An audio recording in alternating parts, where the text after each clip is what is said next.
मतदानाला अवघे काही तास उरले असताना देखील बारामती लोकसभेमध्ये वादांची मालिका मात्र सुरूच आहे।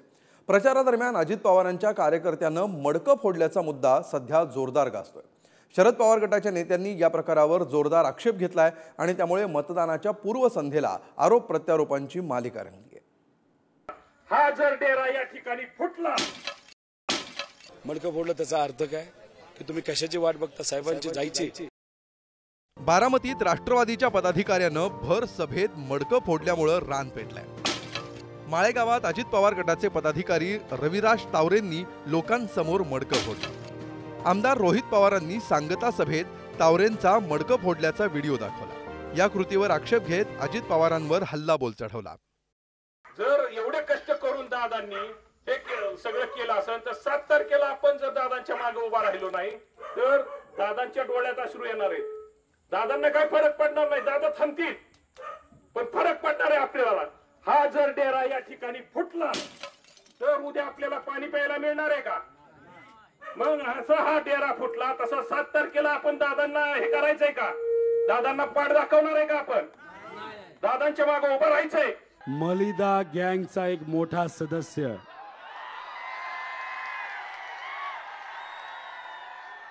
काय केलं तर मटका फोडला। मटका कधी फोडला जातो?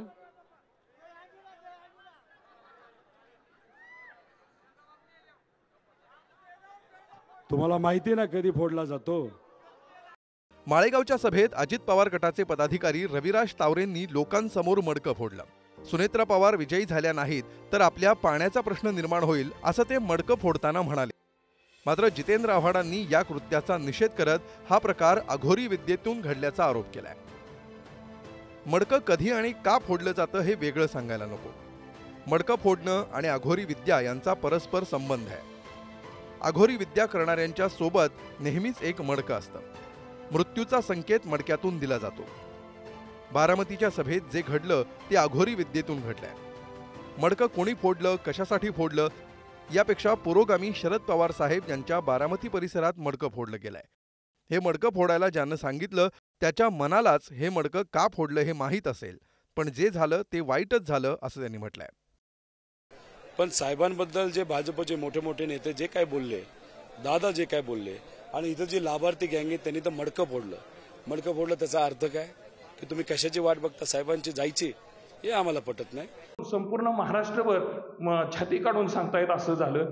चोराच्या उलट्या बॉम्बा रोहित पवारांनी अतिशय कोत्या वृत्तीचं अतिशय निंदनीय वक्तव्य केलेलं आहे। रोहित पवारांनी त्या ठिकाणी त्याला काळीमा चुकीच्या पद्धतीनं दुसरीकडे नेऊन राजकीय पोळी भाजण्यासाठी स्वतःच्या आजोबाबद्दल चुकीचं वक्तव्य करून आपली नीच पातळी राजकारणाची किती घसरत चाललेली आहे ते रोहित पवारांनी दाखवून दिलेलं आहे।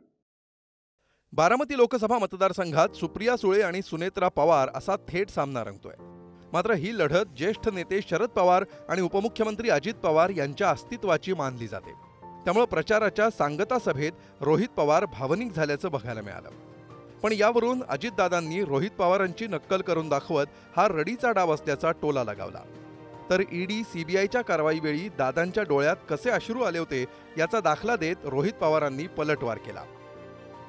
अजितदादा, तुम्ही माझी ऍक्टिंग केल्याचं समजलं, पण ईडीची नोटीस आल्यावर तुमच्या डोळ्यातील अश्रूंप्रमाणे माझे मगरीचे नक्राश्रू नाहीत। माझ्या डोळ्यातील अश्रू हे तुम्ही पक्ष फोडल्यानंतर साहेब जे बोलले ते शब्द ऐकून आलेले खरे अश्रू आहेत आणि त्यासाठी विचार, काळीज, जिवंत मन आणि अंगात माणूसपण असावं लागतं अजितदादा, असं ट्विट रोहित पवारांनी केलंय। मला विनंती करतो, काय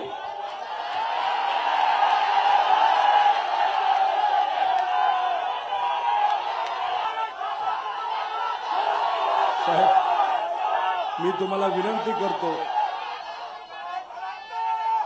हे जे वक्तव्य तुम्ही केलं ते कृपा करून तुम्ही परत करू नका।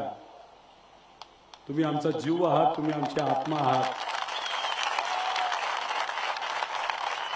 हे आमच्या एका पट्ट्यांनी डोळ्यातनं पाणी काढून दाखवलं, मग मी पण दाखवतो, हे मला मतदान करा।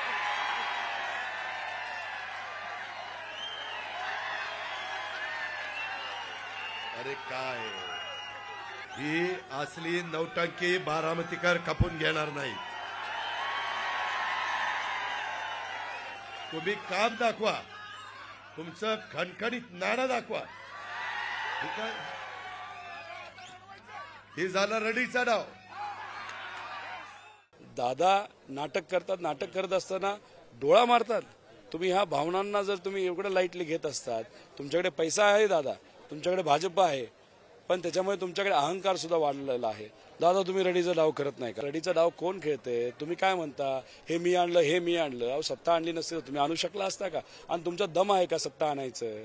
आता 4 खासदार जे तुम्हाला तिकीट मिळाले ते आधी निवडून आणा.